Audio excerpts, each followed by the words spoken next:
room. Good evening, everybody. Thank you so much for joining us tonight. My name is Ann Thompson, and I am the Assistant Director for Public Services here at the Essex Library. I have the honor of welcoming back James Benn to our stage to talk about his 16th book in the Billy Boyle World War II mystery series, Road of Bones, which was released just last Tuesday, 2 days ago. And I am additionally honored to welcome voice actor Peter Berkrot, who has been the narrator of 11, we think, 10, 11 of the book. 18 now, so like 16, yeah. Yeah. 16, so I think 12 or 13, something like that. Most of them. And I should add that they are all available. I believe they're all available on Hoopla through the Iverton Library. So Essex and Iverton Library patrons can download and listen to them for free. Just a few housekeeping notes before we get started. Please keep your microphones muted, and your cameras also have all we need to hear both Peter and Jim tonight. I would request that you put any questions as you think of them into the chat window, and we'll get to all of those at the end. You may see that I have Bank Square Books in the chat as noted as the official Billy Boyle bookstore, and you can order signed and inscribed copies of Road of Bones there. And the link to the bookstore is there in the chat. We have a quick poll. If you don't mind, I will launch that right now. So if you have anybody who is sharing your screen tonight, if you would mind just letting me know so I can make an accurate attendance, I can submit accurate attendance figures to the Connecticut State Library this year. I appreciate you doing that for me. And with that, James R. Benn graduated from the University of Connecticut and received his MLS degree from Southern Connecticut State University. He is a member of the Mystery Writers of America and the Authors Guild. He worked in the library and information technology fields for over 35 years and quit the day job routine in 2011 to write full-time. He divides his time between the Gulf Coast of Florida and Connecticut with his wife, also an author, Debbie Mandel. And with us tonight again is veteran of stage and screen, well, not again, but I'm speaking about you again, Peter. A veteran of stage and screen, Peter Berkrot's career spans 4 decades. Highlights include feature roles in Caddyshack and Showtime's Brotherhood, and appearances on America's Most Wanted and Unsolved Mysteries. His voice can be heard on television, radio, I lost my place, video games, documentaries, and industrials. He is a prominent acting coach and a regular contributor to the award-winning news program Frontline, produced by WGBH in Boston. Peter has voiced over 500 audiobooks in the adult and young adult range, and more than 300 audiobooks for children, winning 10 Earphone Awards and a 2012 Audio Award nomination. And with that, I welcome you, gentlemen, and I'm very honored to have you both. Thank you very much, Ann. And I'm honored to be here with Peter because, you know, when you write a book, you have this whole vision in your head of what the characters sound like, and to hear somebody act it out, it just brings it to another level. And it's a lot of fun when I get the first chance to listen to what Peter's done with the characters. And it's been exciting to be part of that process. So thank you, Peter. Oh, great writing makes my work a lot more fun and a lot easier. There's a lot there to work with. I don't have to invent it, you know. I'm here to make your job easier, so. Thank you. You're here to make my job, actually. Oh, that's good. So I thought I would just start off very briefly to describe this series in case anybody has tuned in who's not overly familiar with what these books are about. Billy Boyle is the title character. He's the main protagonist, and he comes from an Irish-American family of police officers out in Boston, just a little south of where Peter is. This, maybe you can tell by his adopted accent. And he's his family, when the Second World War broke out, really did not want him to go off to war. They had lost, his father and his uncle had lost their older brother in the trenches of the First World War. And as Irish Americans who were allied, sympathetic to the Irish Republican Army. They saw this as another war to save the British Empire. So they conjured up a scheme to have Billy appointed to the staff of a distant relative who was related to the Boyles on Billy's mother's side, and was working in the War Plans Department in Washington, D.C. At that time, there was a little-known Colonel Dwight David Eisenhower working in Washington, and that's the scheme of these novels, is that Billy is related to Ike, and they think they're getting him appointed to a soft staff job where he could sit out the war. But of course, Eisenhower is promoted, sent to Europe to command the American forces, and then takes Billy with him as his own special investigator. And especially in the early books, a lot of the story is about Billy trying to adapt to this new role. He didn't want to go to war, and because he received his promotion to detective, the Boston Police Department, pretty much solely because his uncle was on the promotions board, he really didn't have the kind of skills that his uncle Ike thought he had.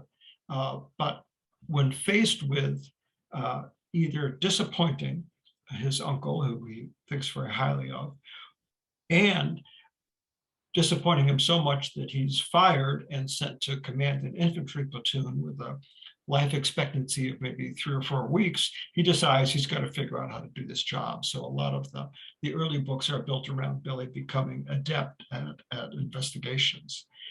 But now, after this is the 16th book, he pretty much knows what he's doing. And I've been working to create stories around little-known aspects of the Second World War that I can insert Billy and his Office of Special Investigations and his friends, Big Mike and Kaz, who are his partners in investigative crime.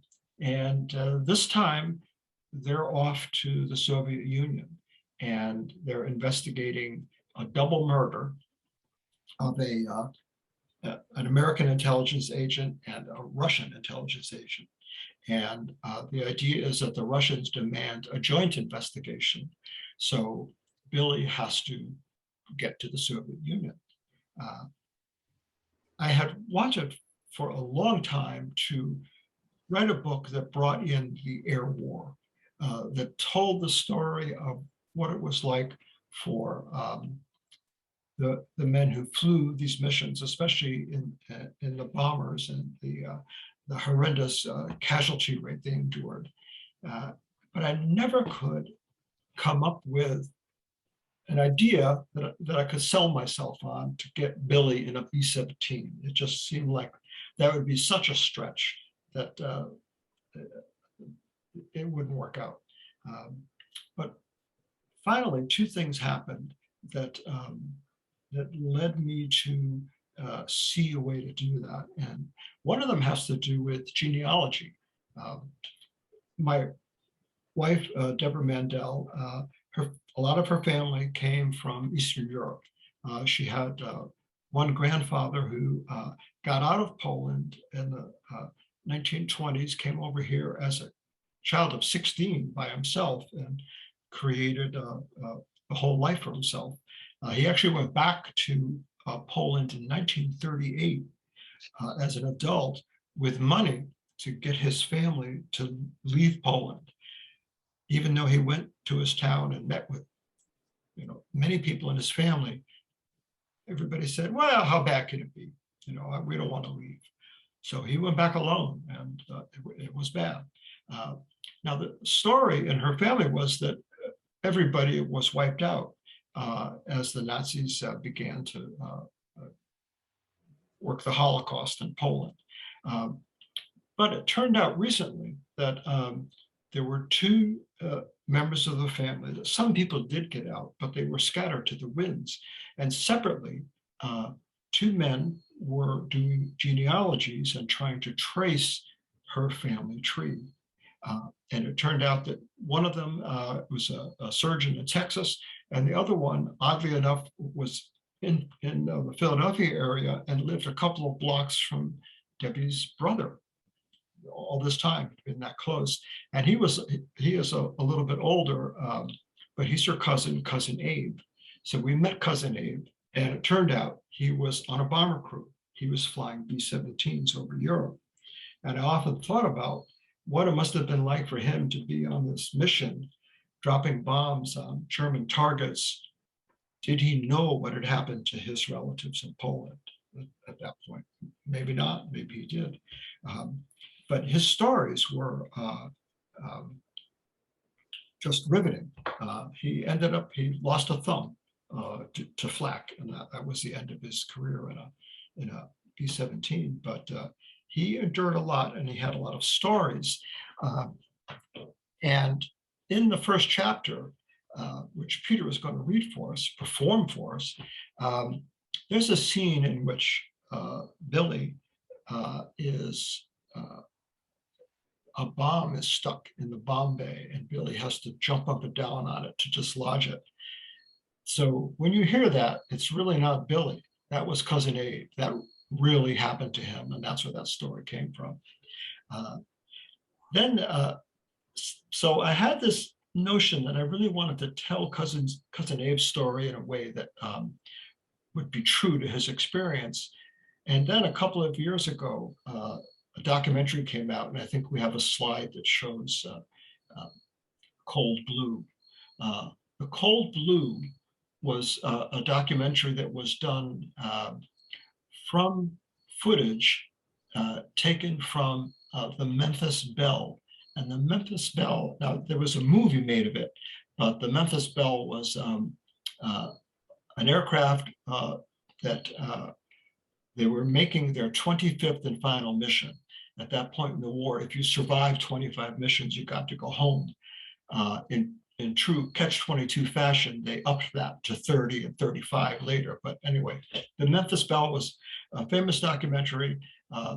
William Wiley, the director, had a camera crew go with these guys on their last mission and other missions. And it's a fantastic documentary. But about 5 or 6 years ago, they found a stash of hours of unseen footage, real color footage that had never seen the light of day. And so they edited that. They interviewed the veterans who were still alive and produced The Cold Blue. And it was an eye-opener. I thought I knew something about the air war. I had no idea what it was like for these guys. There's another slide that shows a still image from the documentary. And this is looking up out of a B-17 through one of the gun ports. This is 5 miles up. That's not glass, that's open air. They flew in conditions of minus 40 degrees below zero routinely, sometimes 60 degrees below zero. 5 miles up is pretty high.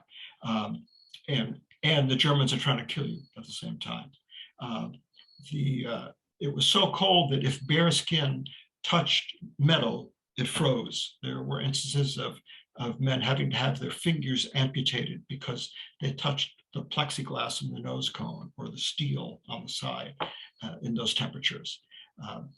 So once I had the notion of what it was really like, because in every movie I've seen, you can see the wind blowing through the bomber, but you have no sense of how cold it really was and how deadly in some cases. So the story of Cousin Abe, the stories he told, The Cold Blue, all came together, and I found a way to get Billy in an aircraft, because since these murders were committed on an air base in Ukraine, it was an air base that was part of an operation that would allow our planes to fly over Germany, bomb their targets, land to refuel and rearm, and then hit another target on the way back, either to Italy or to England, and it made it harder for the Germans to shift their defenses.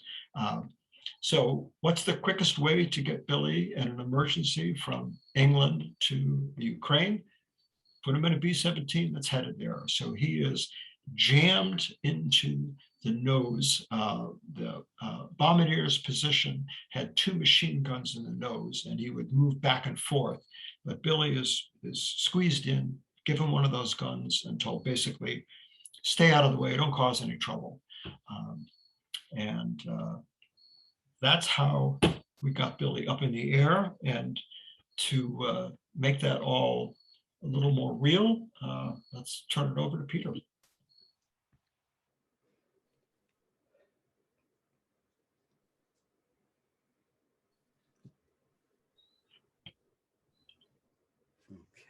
you ready for me? We're ready. Chapter 1. Number 4's on fire. Jesus, Jesus, Jesus. God damn it, shut up. Keep her straight, Skipper. IP coming up. Jesus, Jesus, Jesus. An explosion burst outside the plexiglass. A flash of black, and fire that sent shrapnel spitting against the metal frame of the aircraft, as the concussion from the blast sent me sprawling against the bombardier. I strained to see engine number 4, but from my position, all I could make out was the spinning prop. I searched for flak damage, but didn't spot any holes in the fuselage or in me. Keep her straight. Fuck! That was the bombardier, leaning over his bomb sight, readying for the final run into the target as we approached the initial point. Even though he was within arm's length, I could only hear him through the intercom, along with the other 9 aircrew. The bombardier sat forward in the nose compartment of the B-17, working either the bomb sight or the controls for the twin machine guns in the front turret directly below him. To his rear left, the navigator had a small table where he kept track of our position. He was also responsible for 2 machine guns, one on the left cheek of the nose right above him, and one on the right. The skipper had put me on the right cheek gun, where I had to stand pressed against the side of the compartment, watching my assigned patch of sky. Shutting down number 4. Extinguishing fire. That was from the pilot and co-pilot, calm and businesslike. It's still smoking. Shit. Jesus, Jesus, Jesus. That was from the gunners, who had a view of number 4 belching flame and smoke. It wasn't a vision that inspired calmness. 2109's 10 o'clock. Heading low. The navigator manned the left cheek machine gun in the cramped nose compartment. He strained to get a bead on the 2 Messerschmitt 109 fighters diving toward the formation, but it was the top turret gunner who cut loose, the shattering bursts from his twin 50 cal guns echoing throughout the fuselage. I gripped the right cheek machine gun and searched for something to shoot at. Everything was happening too quickly, too loudly, too deadly sharp. The fortress ahead of us was hit, bright sparks dancing along its wings as the fighters flew through the formation and banked away, tracers tagging after them. Fighters breaking off. Petey, you see anything back there? No more fighters. How's number 4? Petey was the tail gunner, and he had reason to be worried. If the order came to bail, he would take the longest to get out, hook a parachute to his harness, and exit the rear emergency hatch. How's number 4, damn it? Relax, Petey, she's fine. Relax, Skipper, that's a good one. The crew gave Petey and the skipper a razzing, blowing off steam as the bomb run drew closer. IP in 5 seconds. Navigator's update. That was Carter. Those freckles and red hair made him look 18 tops. Maybe he was 20, although I doubted it. Turning, the skipper announced. The intercom went quiet. I scanned the ice blue sky decorated with streaming white contrails, trailing the flying fortresses. The absence of fighters meant we were entering a zone of concentrated anti-aircraft fire. The Luftwaffe would be waiting for us to emerge on the other side. The sky ahead was crowded with angry black puffs, cherry red bursts at the core. Flak. We were approaching the target area, and from the initial bombing point, the entire formation would fly straight and true for the target, the oil refineries in the German city of Chemnitz. Jesus, Jesus, Jesus, the ball turret gunner repeated. Straight and true, which meant we'd be flying into the thickly defended ring around the city, where the 88mm anti-aircraft guns were situated, filling the air with explosions calculated to bring down as many bombers as possible. We were following the lead aircraft with the lead bombardier, presenting the Fritzes below with a nice steady stream of targets. Over 75 B-17 flying fortresses, each carrying 5,000 pounds of bombs. We've been lucky so far. Although, if I'd truly been a lucky guy, I'd be having a beer back in London right now, not flying through the frigid, flak-filled air 25,000 feet over Germany. But I didn't have time to dwell on what had brought me over here. From my view over the bombardier's shoulder, I could see more than I wanted to of what lay ahead. The leading edge of the fuselage was a clear plexiglass nose, allowing the bombardier a dizzying view of the ground and the target ahead. Flak so thick you could walk on it. I always thought the flyboys were kidding, but that's what it looked like. Jesus! That was the ball turret gunner. He was running out of Jesuses. The air began to rumble as if we were flying into a thunderstorm. Cracking explosions of flak darkened the sky around us, the concussive blast shaking the aircraft, tossing me against the machine gun, then sending me crashing into the ceiling. Each burst seemed louder than the last, until the roar of the engines and the detonating flak merged into a single, all-encompassing tidal wave of sound, penetrating my bones and boring into my skull. The fortress ahead and above us took a hit above its tail assembly, the flak sending debris spinning off the plane and showering our nose with metal. I raised my arm to shield my eyes as the fragment struck, but the bombardier didn't flinch. Hunched over his Norden bomb sight, he was flying the airplane now, guiding us to the target. The wounded fortress ahead and above lost altitude and swayed side to side as the pilot struggled to stay in formation with a hunk of tail section gone. Except for his drift, the stream of bombers held steady. So far. Flak exploded low in front of us, the black oily puffs working their way higher as the gunners below adjusted their aim. A fort low and to the left took a burst under the wing, which broke apart at the fuselage and folded up like a book slammed shut, the spinning props ripping into the other wing and ensnaring it in a final, terrible embrace. The plane twirled downward, almost lazily, but I knew that any crew left alive were pinned by the centrifugal force, unable to act, unable to escape. Robbed of its forward motion, the doomed fortress dropped through the formation, other bombers taking evasive action to avoid a collision, then reforming as it passed, carrying 10 men down to the hard German ground. No parachutes, the ball gunner turret reported. Jesus, Jesus. He'd found the Lord again. Okay, eyes front, watch for fighters, the skipper ordered. Not because there were any fighters in sight, but to draw the crew's vision away from their dying pals. Lead bomber is dropped. Opening bomb bay doors. It wouldn't be long now. If this was area bombing, the entire formation would have released at once. But the assignment was to hit an oil refinery on the outskirts of the city, and that required a pinpoint approach. I could see the explosions on the ground below, and I prayed for the bombardier to release our load quickly so we could escape the growing flak. 2 bursts bracketed the aircraft, sending me tumbling forward. The intercom went loud, live with frantic crewmen checking in as the skipper asked for a damage report. More flak exploded around us, rocking the ship like a candle, rocking the ship like a cradle in a windstorm. Bombs away, the navigator announced, calmly giving a thumbs up. Get us the hell out of here. The aircraft jolted, rising as it shed its heavy load of ordnance. I didn't care about the bombs exploding below or whether they hit the oil refinery.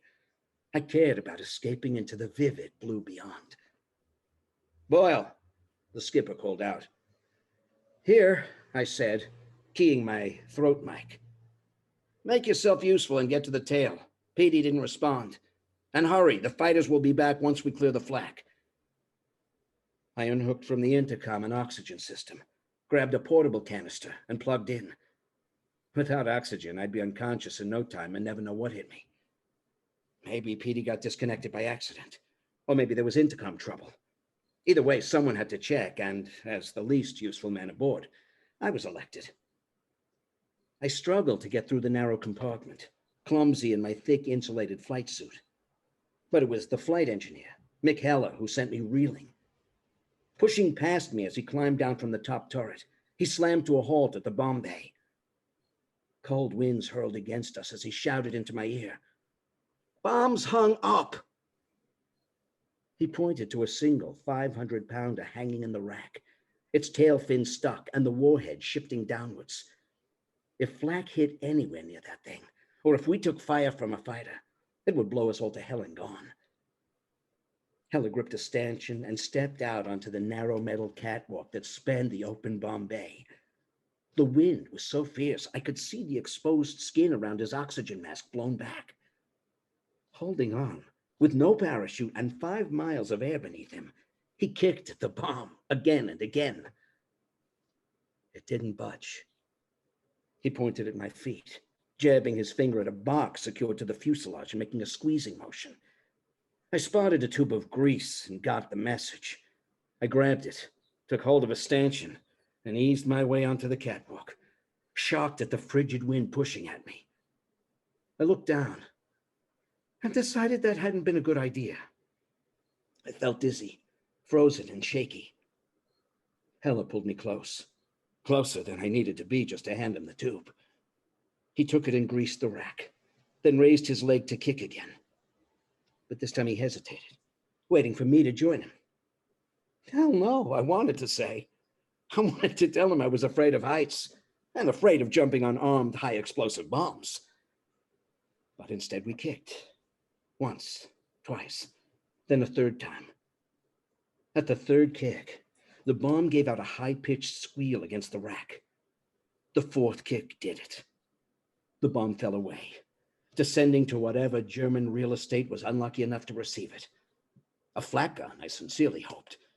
But the truth was I didn't give a damn. That the enemy below, that the enemy was been trying to kill us all damn morning. That was the enemy below. The enemy that had been trying to kill us all damn morning. We inched our way off the catwalk as the bomb bay doors began to close. I was shaking when we got on for what passed for solid ground. Fear and Arctic cold are a lousy combo for keeping your hands steady. Not that my right hand hadn't been shaky as all hell at sea level either. But that was different. Shell shock, combat fatigue. Nervous in the service, whichever way you sliced it, I needed a rest.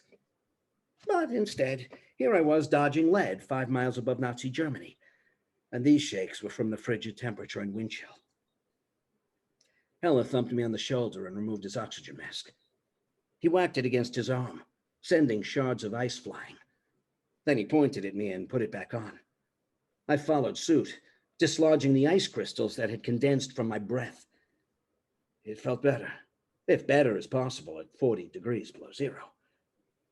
Petey, I still had to check on Petey.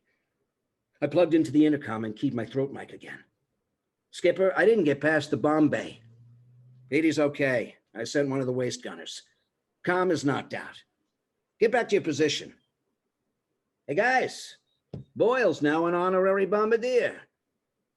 That earned a few choice comments. The navigator gave me a thumbs up as I squeezed back into the nose section, and the bombardier sent a grin my way from behind his mask. I marveled at how good it felt. Only a few hours ago, these men were none too happy at having a passenger along for the ride.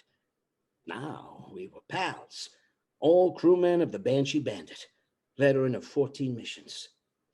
They were almost halfway through their 30-mission tour. I couldn't imagine flying 30 of these missions. But then again, most crews never made it to 30. And I thought I'd had it hard in this war. I craned my neck to pick out the sweet Lorraine, flying off our starboard wing, about 500 feet up. No sign of damage. I hoped their passenger was safe from the Germans and their crew. They hadn't exactly been glad to see him.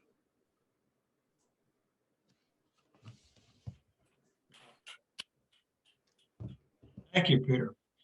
Thank you. It's like hearing it for the first time for me, anyway. Thank you.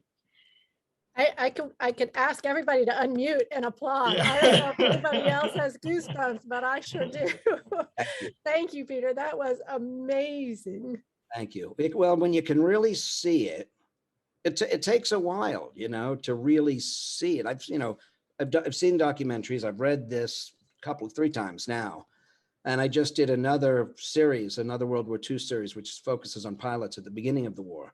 So I just spent about 3.5 hours in another book in a plane, and it's really quite extraordinary, to take this and have Billy up in there for the first time. It's an extraordinary experience as a narrator to be able to see exactly what it's like. Being able as an actor to picture something that the author has provided, and the better the writing, the less one has to imagine, is, once you allow yourself in there, it's a momentary sort of journey of shock and discovery, and then you have to keep up the accent. Bombardier. That wasn't hard enough.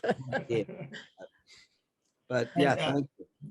And thank you, Peter, because I know later in the book you have a lot of other accents, a lot of Russian going on in this book. So Russian is no problem. Is where I'm from. Many from Russian. So it's not, for me, it's fun. Yeah. But enough about it. Yeah. All right.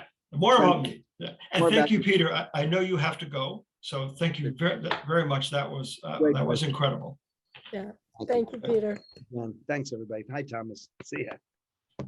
Bye now. Okay, so that gets our hero to the Soviet Union.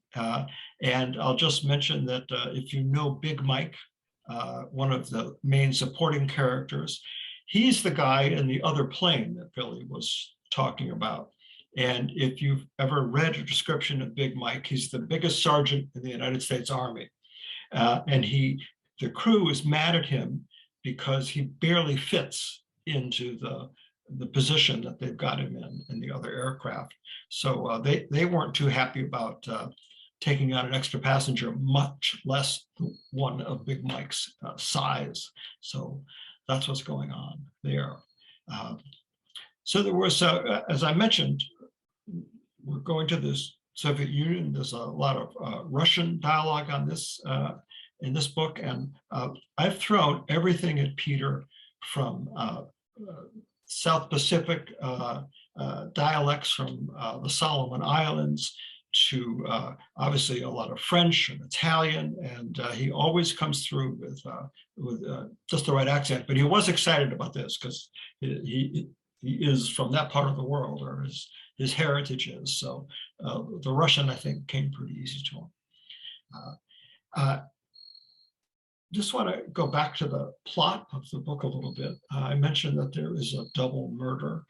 And in writing these stories, I find that the mechanics of the murder mystery are difficult and probably not as interesting to me as telling the rest of the story. But there has to be a murder, because that gives Billy the impetus to search for the truth. So without that, the books, I don't think, would have the same impact if they were if they were a war story or a human interest story about these characters. The pursuit of justice in wartime is just a fascinating theme. So we have to have murders, and especially because it contrasts with all the death and killing. And usually in every book, somebody just says, why are you so adamant about this one death? Thousands die every day. And the answer is because this person didn't have to die. Plenty of people die in the war, but this was a murder. But in terms of the structure of writing, working out those mechanics of the clues and who did it and all that is, I guess, is the hardest part for me, the part that I find the least interesting. So what I've done in the past few books, including this one, is I've set myself a mystery that's kind of like a locked room mystery. So in this case, this American and Russian are found murdered in a warehouse in a locked room, literally, with no explanation of who did it or why it was done. And I didn't know either. So I set myself the task of coming up with a reason why this happened. So actually, usually for the first quarter, first third of the book, Billy and I are doing our own investigation and trying to figure out what exactly is going on. And by populating the story with characters, their motivations come out, their interactions, and there's always a point at which I discover who actually committed the crime. And I may have to go back and clean up a few details, but I find it's the most interesting way to proceed for me. And I hope it makes a decent mystery for the reader. But there's so much more going on in this story. There was so much I didn't know about life in the Soviet Union and what it was like for people who had to live under that regime, who were fighting an invader to defend their own nation, but also defending a total totalitarian state. And one of the fascinating things, and maybe Anne, if we could show that cover image, is the night witches. Now, there were a regiment of, here we go. This is actually the cover of the book before. This is just the artwork. And I gave this to Anne to put up because I think it shows very clearly what these airplanes were like. So this is part of a night bomber regiment. And when the war broke out, a woman pilot who had access to Stalin approached him about recruiting women flyers to fight. And there were actually a fair number of women pilots in the Soviet Union because there was no private property, nobody owned airplanes, but there were flying schools all across Russia because the regime wanted to have a cadre of trained pilots, and women were allowed to participate in those. So Stalin liked the idea for whatever reason, and they formed a regiment of bombers, of fighter planes, and of night bombers. Now, the bombers flew big two-engine aircraft. The fighters flew the normal kind of fighter aircraft you think of. But this night bombing regiment was equipped with these were literally had been crop dusters before the war, old biplanes, no instrumentation, two open cockpit with a navigator seat behind them.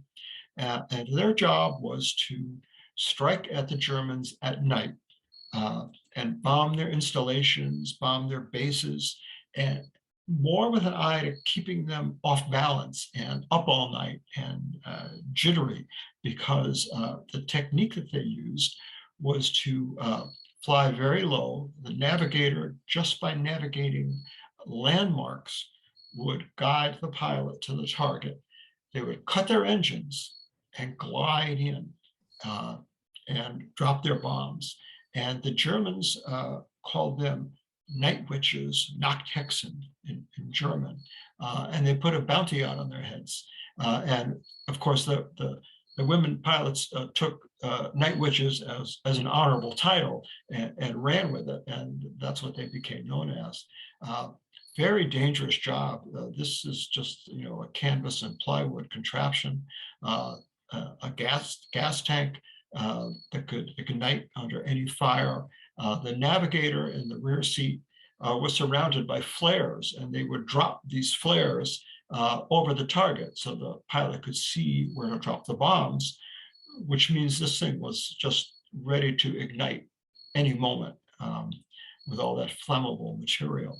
But they were very effective, so much so that the Germans actually started their own version of this to do the same sort of thing, but not with women pilots. So the night witches are something that I wanted to introduce into the story. And at one point, I did conjure up a reason for Billy to hitch a ride on one of these aircraft in what is supposedly a safe journey closer to the front. But of course, things don't work out for Billy. So I'll just leave it at that. And it was fun to be able to tell the story of the Night Witches in a way, much like that B-17 bombing run that tried to show what it was like to fly these things in the dark with really nothing to go on but moonlight and the reflections from rivers to guide their way. So as we move through this investigation, we also find out a lot about what life was like in the Soviet Union, very regimented system, very paranoid. Unfortunately, the Russians didn't provide the kind of support that they promised. They didn't allow the Americans to venture outside their bases because they were afraid of Western influence spreading, which provides some trouble for Billy. But he does get a few times he does go on a mission with the Night Witches, and he also is able to track down a potential witness to these two murders. And this is a Soviet officer who was accused of dereliction of duty and sent to a penal unit at the front as a mine clearing operation. Now, in most armies, mine clearing was done with mine detectors or bulldozers or all sorts of techniques to find mines. What the Soviets did was they took their soldiers who were accused of cowardice or political crimes and had them march through minefields. And they were actually given sentences. So if you were assigned to 6 months as a strafniki, which is a mine clearer, if you lived for your 6 months, you went back to your unit, you were fine. But obviously, most of them did not. So that's the kind of detail that Billy uncovers and that I discovered in writing this book that was really shaky. Joseph Stalin once said that soldiers in the Russian army have to be the bravest soldiers in the world because it is more dangerous to retreat than it is to advance into enemy fire. And that's because in the rear of the troops, there were machine guns set up. So if you turned around and ran, you were cut down by security forces. So that's sort of the environment Billy finds himself in, and he does bring all this to a head in his own inimitable fashion. But I'll just leave it right there and be happy to take any questions or comments anybody has. Oh, thank you. And this is a picture of the airfield at Poltava in the Ukraine. And you can see these are on the left, these are Russian soldiers. There's a few US crew on the right. And this shows the extensive infrastructure of the Russian airport. There's white markers on the ground to show the planes where to land. And the guy up front is waving a white flag to signal them. There's no buildings, there's nothing much there, no protection from enemy attacks. And that's about the best they have. So anyway, thank you all for listening to that, and I'd be happy to take any questions there might be. Thank you, Jim. That's I still have goosebumps from Peter's reading, and it makes the books. I was listening to one, as I said before, I was listening to one at lunch today in the library, and it brings the words to life, and where you might have superficially been frightened for them, when you hear that fear in the voice that you've so skillfully written into the dialogue, it's an amazing experience. So thank you for bringing that to life. I will jump right in with a question: are the Nachthexen revered in the Soviet Union still? Well, or ever were they? Here's what happened. So when the war was over, Stalin had a huge victory parade in Moscow through Red Square. The three regiments of, and I should say these regiments were entirely staffed by women, mechanics, cooks, officers, flight crew, pilots. There were no men, and that's unique in the history of warfare. They were not invited to the victory parade. Because as was the case also in France, where women played a big role in the resistance, when it came time to honor the resistance, it was an all-male show. So no, they were told just to go back, have children, do your job at home. But they've sort of come to the forefront recently. There's been several books written about them. There's a terrific graphic novel by Garth Ennis called The Night Witches that's just terrific. But they are probably more well known in the past 10 years than they have been since the war. Wow. Well, thank you for your part in helping to make that a correction for us in our time. I do have a few questions. One is 16 books, 16 years. And I think we already have established that in past talks that that's correct. You are not only deeply researching these books, but then getting them written, edited, and published in a year, which I can't even fathom. So kudos and applause to you for that too. But the finish of the question is, over that time, TV series have really developed into something worth watching. Have those series influenced your approach to writing or storytelling? Oh, that's a good question. I think Band of Brothers comes to mind.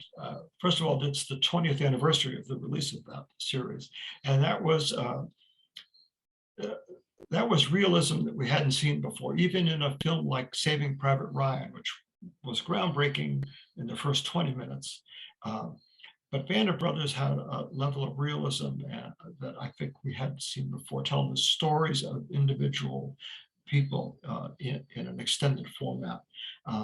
So yeah, it has influenced me to want to bring that level of reality to these stories. And that's why some characters, not the core three, but some characters don't make it because that's just the way it was. Interesting. Sarah asks, will there be more books? Oh, there'll be more books. We're just finishing the final edits on next year's book, which is entitled Shadows. And if you happen to know the song that Leonard Cohen made famous, the Partisan, it's a very haunting song. And if you can just Google that, find it on YouTube, The Partisan by Leonard Cohen. It was a song that was actually commissioned by the French government in exile during World War II. And it's obviously about partisans and coming from the shadows. And it became famous throughout occupied France, so much so that people would whistle it walking down the street as a kind of a sign of passive resistance. But the lyrics are very haunting. And in this next book, Shadows, we take a look at the aftermath of some of the resistance fighting and the human price that was paid. And we also are going to involve a very famous unit, the 442nd Regimental Combat Team, which was a unit made up of NISAD, Japanese American citizens who were recruited from the concentration camps that we put them in when we evacuated Japanese American citizens from the West Coast. They became the most highly decorated unit per capita in the United States Army. And there was a very famous battle in which they were sent in to rescue a battalion from another division that had been surrounded behind enemy lines. It's known as the Lost Battalion. So in this story, there were in reality French resistance guides with the NISAD fighters. And Billy has to find them because one of them is a witness that he needs to get to. And in doing that, we observe what they did because I did not want to insert Billy into their story. It's their story, but he gets close enough to see what they did and to witness it. And then because it's time to give these this whole crew arrest. The book I'm going to start working on for 2023, they all get leave. They all get to go back to England. And if you know the books, Diana Seton Billy's lover, her father is a Sir something, and he has a manor, Seton Manor. So they all go to Seton Manor. Kaz's sister Angelica is there. It's going to be a great time. And the working title for that is Murder at Seton Manor. So, I think all of them much to be anticipated on their release. So one question I have about all that is, we've discussed this at previous talks of yours, are you slicing the war ever more thinly chronologically for Billy to fit in his adventures? yeah, I'm actually paying a little less attention to that. I think if we looked at the last 3 books with a calendar, it might be kind of slows in. But we're coming up to November, which means the Battle of the Bulge isn't far away. But I could probably, this little rest cure at Seton Manor, nobody's gonna be talking about dates and calendars there. Got it. Well, I've obviously asked the questions mostly. If anybody else would like to unmute and ask a question, I think we're a small enough group. If you would like to do that, please feel free. I see hands moving. Yay, go ahead. I had a question. Who or which authors of mysteries, especially historical mysteries, do you look for, or the way we look forward to reading your next one, who do you look forward to? I have to admit that I'm not as well read in the mystery realm as I would like to be. I spend so much time reading nonfiction that I don't have as much time for fiction as I would like to. I just started reading, I don't know if you've read any of Charles Todd's Inspector Rutledge series, and because Carolyn Todd, the mother in that mother-son writing team just died, I just wanted to pick up one of their books that I hadn't read and read it to think about her. And they're terrific. They're set, right after the First World War, and they do such a great job of showing just what the human wreckage was like in the wake of that war in Great Britain. So I really do appreciate those. I just read because I'm looking for stuff about the Japanese American experience, a fellow author at Soho Press, Naomi Hashikari, just wrote a book called Clark and Division. It's about a neighborhood in Chicago where some of the Japanese Americans were released if they could go to Chicago if they had a job. And so it's a story about them getting out of the camps and going there. So I really enjoyed that one. Let's see. Of course, I'm drawing a blank now on anything else, but I love the Inspector Rutledge series. That's just terrific stuff. I've asked David Handler, an author who lives in Old Lyme, who writes the Hoagie and Lulu series. And he said reading a mystery while he's trying to write one is like being a classical music composer and trying to write music and listen to rock music at the same time. So he avoids reading anything while he's writing, which of course takes up most of the year. So it's understandable. Are you similar in that way, that you don't want to be manipulated by anybody else's plots? No, you know what? A lot of people say that, and if that were true, I would be reading all the great authors all day long and hoping it would. But no, I don't find that to be a problem. There's so many great nonfiction titles that if I see one that's going to inform the story, that I just grab onto that and stay with it. So anyway, that's. I know you mentioned to me last year how much you enjoyed the Audrey Hepburn biography. Oh yeah. I was thinking of doing something about Audrey Hepburn in Holland. She was a very young lady and did participate in the resistance, but nothing jumped out of that story to grab me. And there has to be that aha moment where I go, oh, that's a story. but didn't happen with Audrey. But I've started to write some short stories, so you never know. True, true. Now, where I know I've forgotten, I apologize. You had written a story that was just published. In Alfred Hitchcock Mystery Magazine. Okay. The title is Glass. It's a total departure. It's a time travel crime fiction story. So it was a lot of fun. Excellent. Any other questions from the audience? Go ahead. So Tom. one. Mine isn't really a question, it's more of a comment. And that is that one of the many things I love about these Billy Boyle books is the fact, well, it's a complete story arc where you don't have to read them in order, but if you do, while it's so far 16 individual chapters, it's really one continuous story, like the continuing story of.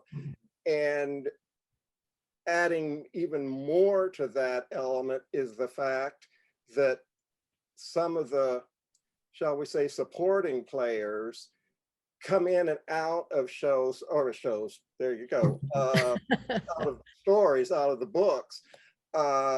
Someone who was in book 5 may show up again in book 7 and book 12, and sometimes they may affect the stories totally differently. I'm trying not to mention that there is one in this book that we've met before, because I've read it and it's done so beautifully, that whole thing, and it makes it, we experience the war through Billy, and that makes it more real, where if it's like in a TV series, if every single episode of Mannix or some other series you name, if everybody's totally different each week, then you don't really experience his story the way you do, with something like this. So anyway, like I say, that's my comment, is the reason I love these books so much is because it's like sort of a war-related soap opera without the soap, if you know what I mean. It's the continuing story of this man's life. Thank you, Tom. Thank you. I don't have a question. I have a complaint. Okay. Brace yourself. You've ruined my circadian rhythms. Uh-oh. I downloaded the book about 2 a.m. and read it completely through until I was done. Oh my God. Another rousing endorsement. Thank you so much. Thanks. I appreciate that, Shepard. Well, it's easy to say that the books are getting more attention, and all of it laudatory for sure, between Publishers Weekly, New York Times, Book Lists, and others. The starred reviews just keep coming. So cheers to you, James, for all of that. We do have another question. How long from initial spark to handing in the working draft? It's sort of, there's a lot of overlap, because right now I'm doing publicity for Road of Bones, which has been done essentially for a year. I mean, there's a few edits that come in from my publisher during the year, but usually by the springtime, I'm all done with the book that's coming out that fall. So I'm now finishing up Shadows. Thinking about the plot for the next book, which I'll start writing as soon as all this hoopla dies down, probably early October. So there's a lot of thinking and planning that goes on, a lot of reading and research, but usually I'll start writing hopefully in October, and then I like to have it. I need to turn in each book by October 1st for the following year. I like to have it done, sometime around before October 1st, so that the summer is a little more leisurely. But that's usually the timeline. So sometimes I'll finish early, and in this case, I had the time to do some short story work. But it can take a year start to finish.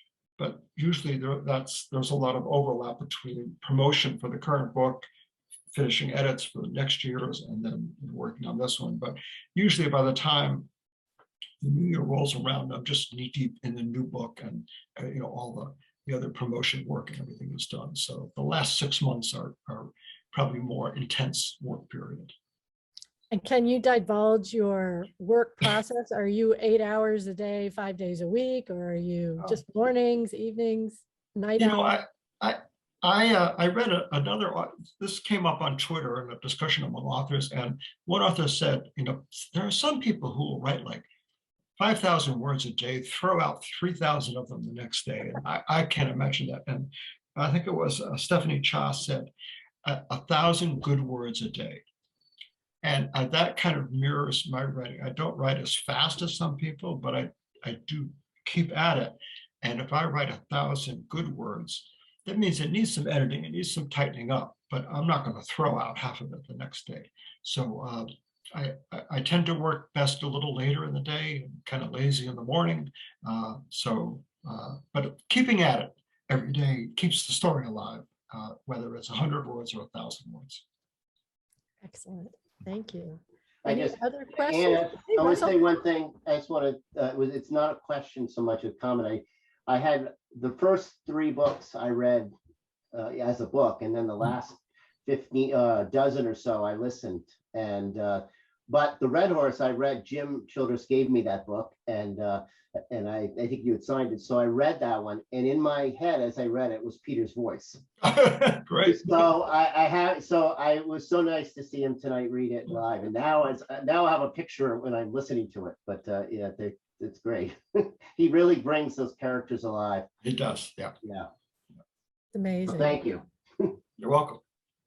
Thanks for coming out. If there are no other questions, then we will let you go to your rainy evening if you're anywhere on the East Coast.